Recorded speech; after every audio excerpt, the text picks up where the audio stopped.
देश में एक वीडियो की चर्चा हो रही है। वही वीडियो जिसमें उत्तर प्रदेश के गाजियाबाद में एक बुजुर्ग के साथ बदसलूकी होती दिखाई दे रही है। दावा किया गया कि बुजुर्ग की दाढ़ी काटी गई और जबरन जय श्री राम के नारे लगवाए गए। पूरी घटना को हिंदू मुसलमान बनाकर देश के सामने परोस दिया गया और उसमें प्लेटफॉर्म की भूमिका निभाई ट्विटर ने। जब जांच हुई तो पुलिस ने बताया कि धार्मिक एंगल का कोई मामला है ही नहीं। अब पुलिस ने ट्विटर के खिलाफ भी केस दर्ज कर लिया है। ट्विटर अब देश के कानून के नीचे आया है। जो हुआ है उसकी जिम्मेदारी भी लेनी होगी और जवाब भी देना होगा। तो देखिए गाजियाबाद कांड का पूरा सच।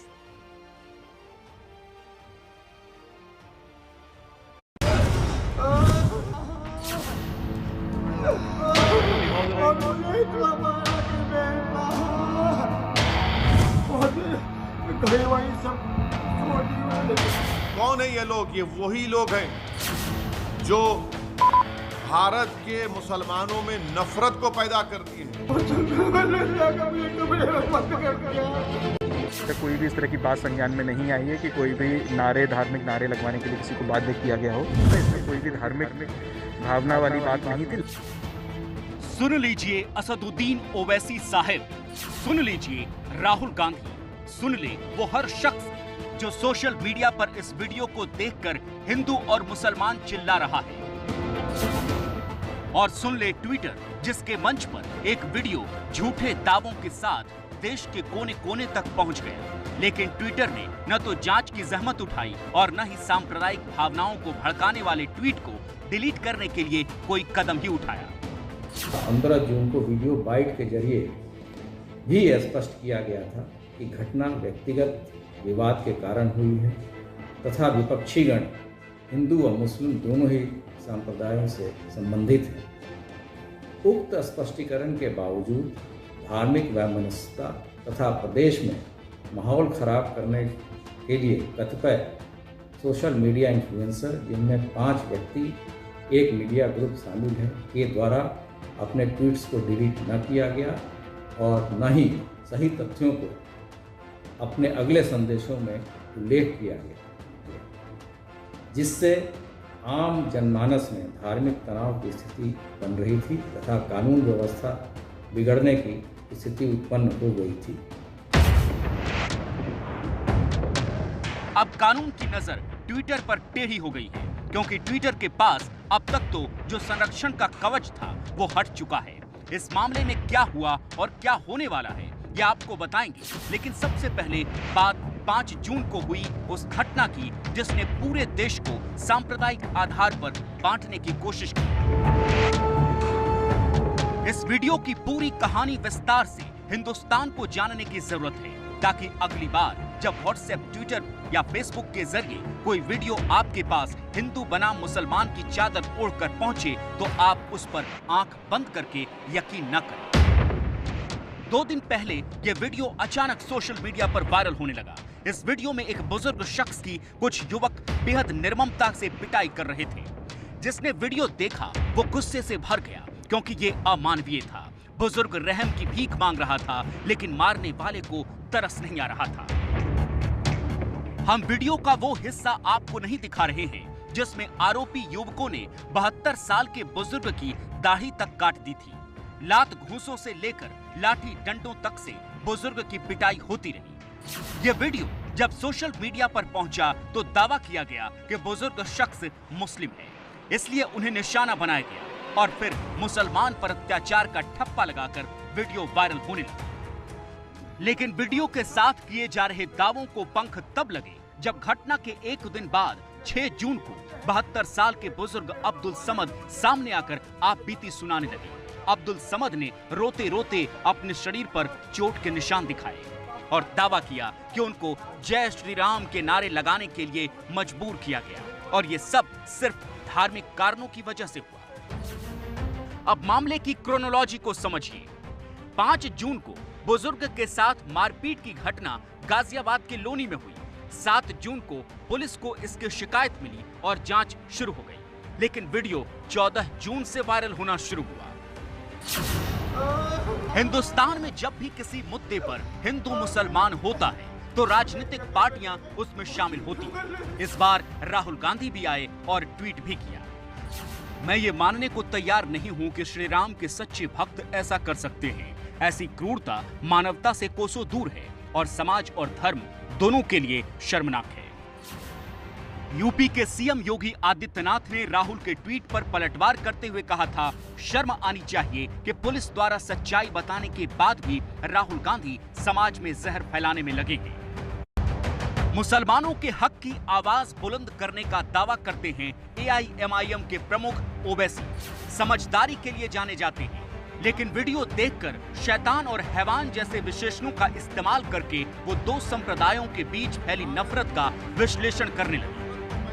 कौन है ये लोग? ये वही लोग हैं जो भारत के मुसलमानों में नफरत को पैदा कर दिए हैं। राइट टू डिग्निटी जो मुसलमानों का है उसको छीन लिया जा रहा है।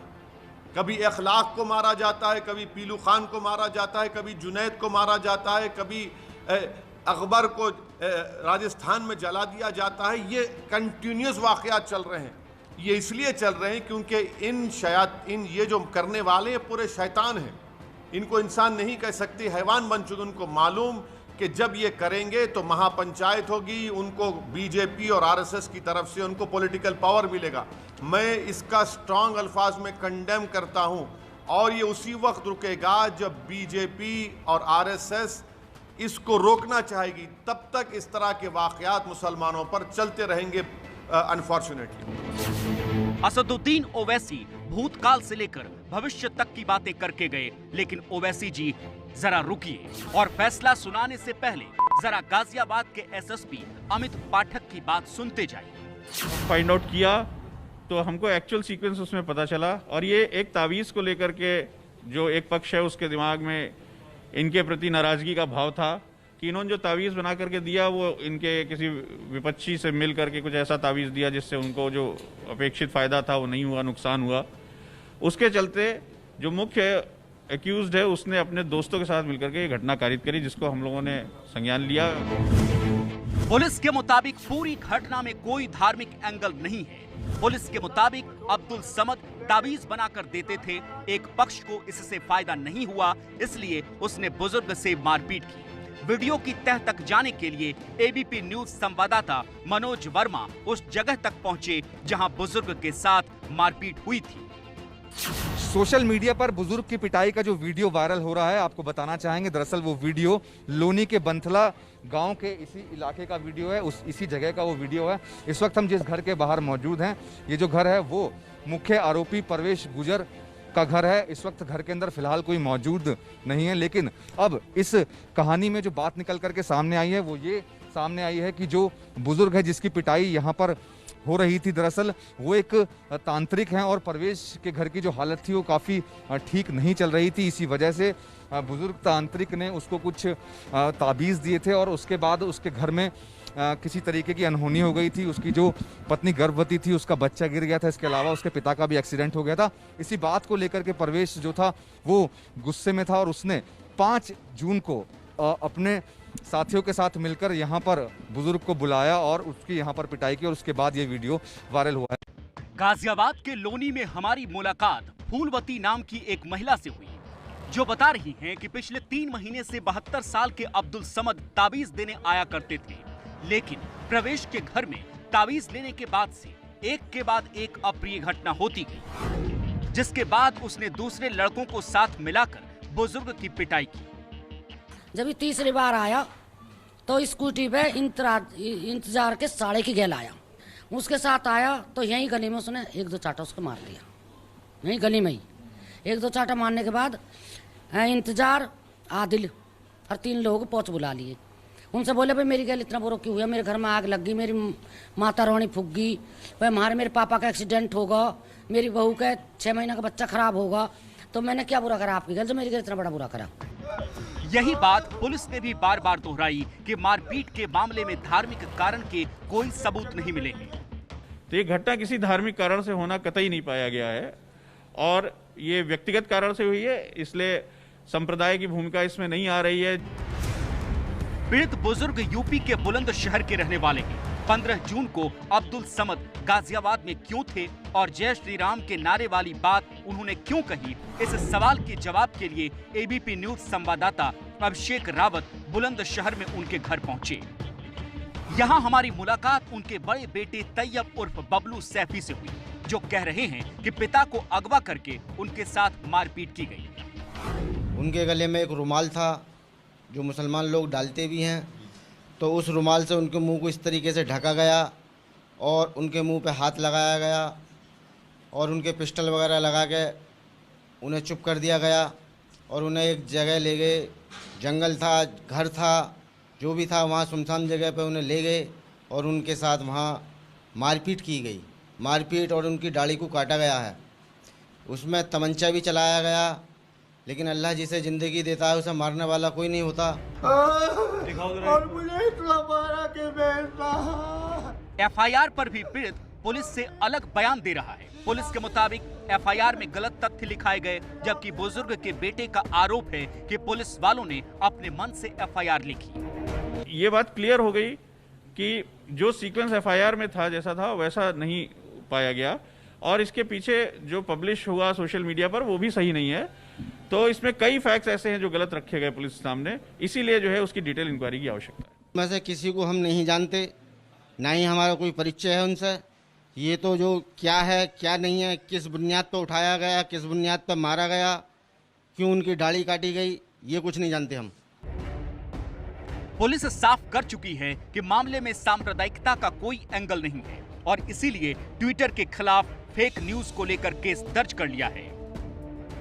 साथ ही साथ सोशल मीडिया पर जो खबर चलाई गई वो अब तक की जांच से बिल्कुल वेरीफाई नहीं हो रही है, कोरिलेट नहीं हो रहे हैं फैक्ट्स। तो ऐसे में सोशल मीडिया पे खबर चलाया जाना किसी गलत उद्देश्य की तरफ इंडिकेट करता है। ऐसे क्यों ये करनी पड़ी कार्रवाई लोगों को सोशल मीडिया पर, इसको संज्ञान में लिया गया है। Communal harmony, peace, tranquility disturb करने का जो प्रयास किया गया है उस पे जो रेलेवेंट सेक्शन है उसमें हमने 7 लोगों के खिलाफ ट्विटर इंडिया के खिलाफ कल एफआईआर लिखी है। दरअसल ट्विटर को आईटी एक्ट की धारा 79 के तहत किसी भी कानूनी कार्रवाई, मानहानि और जुर्माने से मिली छूट खत्म हो गई है। कानूनी संरक्षण खत्म होने के बाद गाजियाबाद में ट्विटर के खिलाफ पहली एफआईआर हुई है। सरकार के बनाए नियमों का पालन नहीं करने की वजह से ये कानूनी संरक्षण 25 मई को खत्म माना गया है। पुलिस ने ट्विटर इंडिया समेत 9 लोगों के खिलाफ फेक न्यूज और धार्मिक भावना भड़काने के खिलाफ मामला दर्ज किया है। इसमें कांग्रेस नेताओं से लेकर कुछ पत्रकारों समेत न्यूज वेबसाइट का नाम भी शामिल है। एफआईआर में लिखा है कि गाजियाबाद पुलिस के तथ्य बताने के बावजूद आरोपियों के ट्वीट डिलीट नहीं किए गए, जिसकी वजह से धार्मिक तनाव बढ़ा। इस मामले में बुजुर्ग को सबसे पहले थाने तक ले जाने वाले व्यक्ति का नाम है उम्मेद पहलवान उर्फ इदरिस। उम्मेद पहलवान समाजवादी पार्टी का नेता है।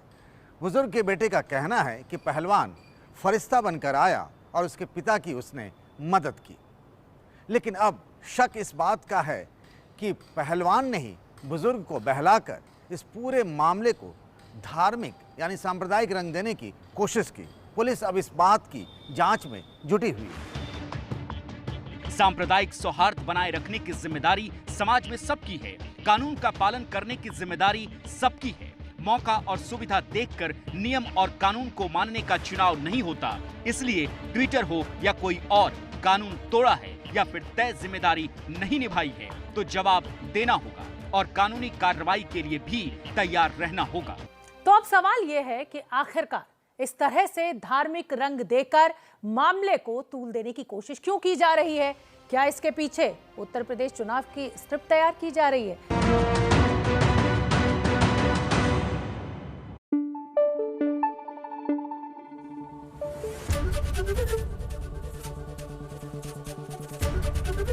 एबीपी न्यूज आपको रखे आगे।